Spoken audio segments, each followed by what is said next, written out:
Arnaud Fournier, quand on vous a demandé avec Anthony Morel combien de salariés vous étiez à Paris dans OpenAI, vous m'avez répondu « je ne peux pas vous le dire ». Vous considérez que c'est une donnée confidentielle, ce qu'on a trouvé absolument passionnant comme information. Vous pouvez pas nous dire combien vous êtes à Paris? Alors, on a ouvert ce bureau il y a maintenant 6 mois. C'est notre premier bureau en Europe continentale. C'est un choix fort d'OpenAI d'ouvrir à Paris, d'ouvrir en France.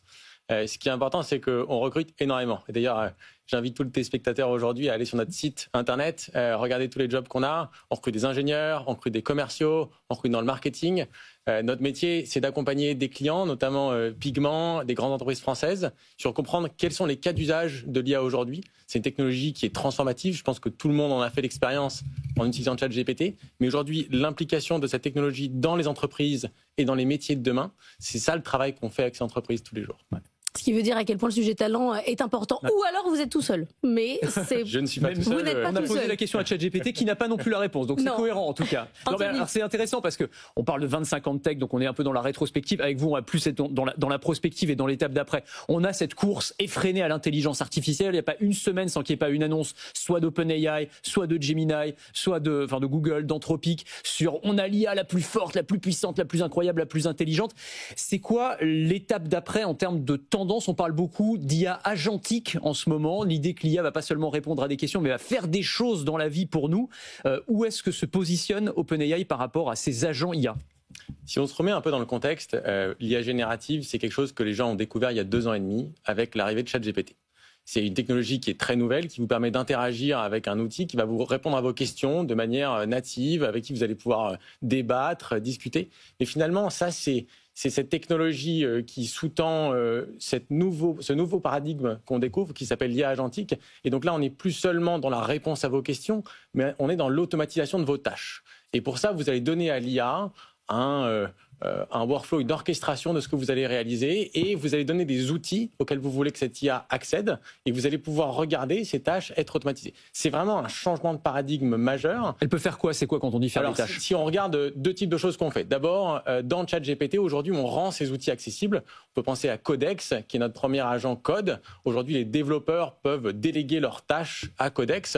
Vous allez pouvoir dire, je veux écrire mes tests, je veux écrire ma documentation. Ce sont des tâches que les développeurs aiment assez peu. Et en fait, via ChatGPT, vous allez pouvoir avoir votre code qui va évoluer. On pense aussi à Operator, qui est un agent qui peut interagir directement avec votre navigateur. C'est-à-dire que vous allez lui dire, je voudrais éventuellement réserver un restaurant demain, ou je voudrais prendre rendez-vous chez le coiffeur, et vous allez pouvoir aller le voir directement sur votre navigateur, vous poser des questions quand c'est important. Mais c'est aussi des outils qu'on donne aux développeurs et aux entreprises. Et je pense à Eleanor et à Pigment qui sont là aujourd'hui, avec qui on travaille. C'est comment est-ce qu'on donne l'accès à ces modèles et à tous ces outils pour que les entreprises puissent les intégrer dans leurs produits et leurs services. C'est-à-dire que c'est pas juste OpenAI, c'est en fait toute la surface de produits avec lesquels les métiers, les gens un peu plus expérimentés vont pouvoir interagir. Mais c'est-à-dire justement, Eleonore, quand on dit vous travaillez avec OpenAI ou avec Gemini, vous déployez vos solutions auprès des entreprises, vous dites prenez ce canal-là avec OpenAI, là choisissez plutôt Google. Quand on dit vous travaillez ensemble, qu'est-ce que ça veut dire ?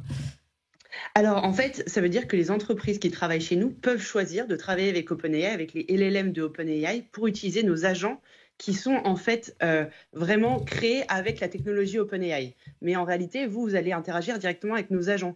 Donc, pour correspondre avec ce que vient de dire Arnaud, nous, ce qu'on va faire chez nous, ça va être des agents, par exemple, analystes financiers, qui vont en fait vous permettre d'automatiser un certain nombre de tâches d'analyse financière. Ça va être un agent, par exemple, qui va vous aider aussi à construire vos modèles plus rapidement. Ça va être des modèles qui vont vous aider à prendre des décisions très vite et qui vont en fait permettre à des analystes, par exemple, dans une entreprise, de dire, tiens, voilà les tâches que je vais faire aujourd'hui. Tu fermes ton ordi et le lendemain matin, ces tâches sont en fait effectuées pour toi.